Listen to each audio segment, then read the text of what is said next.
দেশের বিভিন্ন পেট্রোল পাম্পে আবারও উঠেছে তেল চুরির ভয়ঙ্কর অভিযোগ। আর সবচেয়ে উদ্বেগের বিষয় হল, এই প্রতারণা এতটাই নিখুঁতভাবে করা হচ্ছে যে সাধারণ মানুষ অনেক সময় বুঝতেই পারছেন না তারা প্রতারিত হচ্ছেন।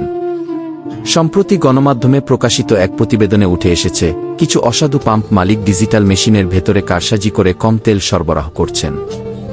বাইরে থেকে সবকিছু ঠিকঠাক দেখালেও বাস্তবে গ্রাহকরা নির্ধারিত পরিমাণের চেয়ে কম তেল পাচ্ছেন বলে অভিযোগ রয়েছে।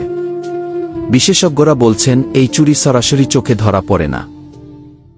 কারণ ডিজিটাল ডিসপ্লেতে ঠিকই 1 লিটার বা 5 লিটার দেখায়, কিন্তু মেশিনের ভেতরের ক্যালিব্রেশন পরিবর্তন করে অল্প অল্প করে তেল কম দেওয়া হয়। একজন গ্রাহক হয়তো বুঝতে পারেন না, কিন্তু দিনে শত শত গাড়ি থেকে এভাবেই হাতিয়ে নেওয়া হচ্ছে লাখ লাখ টাকা। অনেক চালক অভিযোগ করেছেন, আগের তুলনায় গাড়ির মাইলেজ হঠাৎ কমে যাচ্ছে। কেউ আবার বলছেন, একই টাকার তেলে আগের মতো দূরত্ব আর পার করা যাচ্ছে না। অথচ পাম্পে গেলে সবকিছুই স্বাভাবিক মনে হয়। ভোক্তা অধিকার সংশ্লিষ্টরা বলছেন, এখনই কঠোর নজরদারি বাড়ানো প্রয়োজন।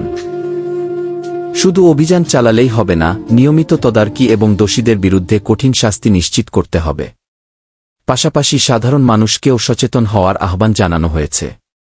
তেল নেওয়ার সময় মিটার শূন্য থেকে শুরু হয়েছে কিনা খেয়াল রাখা, নির্দিষ্ট লিটারে তেল নেওয়া এবং সন্দেহ হলে মাপ যাচাই করার পরামর্শ দিয়েছেন বিশেষজ্ঞরা।